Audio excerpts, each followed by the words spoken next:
Assalamualaikum warahmatullahi wabarakatuh. Halo guys, selamat datang kembali di video materi akuntansi keuangan menengah mengenai materi ekuitas. Sebelumnya, perkenalkan nama saya Sandy Maengsari, NPM 2062201089 dari Prodi Akuntansi, Fakultas Ekonomi dan Bisnis, Universitas Muhammadiyah Bengkulu. Sebelum saya menjelaskan materi yang saya sebutkan tadi, alangkah baiknya agar teman-teman semua dapat membantu channel saya dengan cara like, komen, subscribe, serta mengaktifkan loncengnya agar teman-teman dapat mendapatkan notifikasi secara langsung jika ada video saya yang terbaru. Saya hitung ya, 1, 2, 3. Oke, terima kasih teman-teman. Langsung saja. Materi yang pertama yaitu saldo laba. Apa sih definisi dari saldo laba? Saldo laba atau retained earning adalah laba yang ditahan perusahaan sehingga tidak dibagikan kepada para pemegang saham. Laba ditahan adalah laba baik berupa tunai maupun dividen dengan tujuan tertentu yang mana bisa digunakan untuk berbagai kegiatan atau kebijakan yang mampu meningkatkan kinerja perusahaan di periode selanjutnya. Adapun fungsi saldo laba ditahan, di antaranya yang pertama sebagai pengembangan usaha, yang kedua sebagai modal membayar hutang, yang ketiga sebagai modal untuk menstabilkan perusahaan, yang keempat sebagai modal investasi, dan yang terakhir sebagai pendukung kegiatan operasional. Adapun faktor yang melatar belakangi laba tertahan. Yang pertama, adanya kesalahan laporan keuangan pada periode sebelumnya.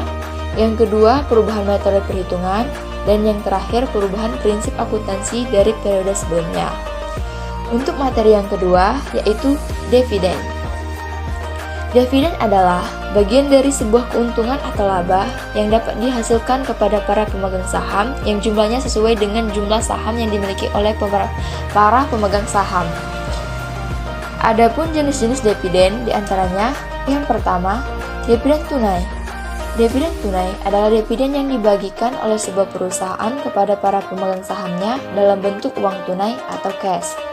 Yang kedua, dividen properti atau disebut dengan dividen barang, yang merupakan dividen yang mendistribusikan menjadi dalam bentuk aset. Yang ketiga, dividen likuidasi. Dividen yang dibagikan kepada para pemegang saham yang berupa sebagian laba dan sebagian pengembalian modal. Yang keempat, dividen saham, yaitu dividen pembagian dividennya dalam bentuk saham dari perusahaan kepada para investor. Dan yang terakhir, dividen janji hutang, yaitu dividen yang dibayarkan perusahaan kepada para pemegang saham berupa surat janji hutang. Untuk materi yang ketiga, yaitu saham treasury, yang merupakan saham hasil pembelian kembali atau buyback. Biasanya, para emiten melakukan buyback ketika harga sahamnya dianggap undervalue dengan menjaga harga saham agar tidak naik turun. Saham yang dibeli kembali oleh perusahaan inilah yang disebut dengan saham treasury. Ketika dicatat dalam laporan keuangan, peletakan saham ini berada di neraca bagian ekuitas. Dan yang terakhir, materi yang terakhir yaitu penghasilan komprehensif lain. Definisi penghasilan komprehensif lain adalah penghasilan dari beban yang tidak diakui dalam laporan laba rugi, sebagaimana diisyaratkan oleh SAK. Ada beberapa komponen terkait penghasilan komprehensif lain, di antaranya yang pertama perubahan dalam surplus revaluasi aset tetap, yang kedua pengukuran kembali program imbalan pasti, dan yang terakhir keuntungan dan kerugian dari penjabaran laporan keuangan dari entitas asing.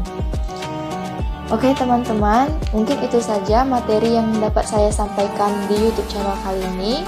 Semoga bermanfaat bagi teman-teman. Saya akhiri, wabillahi taufiq wal hidayah. Wassalamualaikum warahmatullahi wabarakatuh. Bye bye.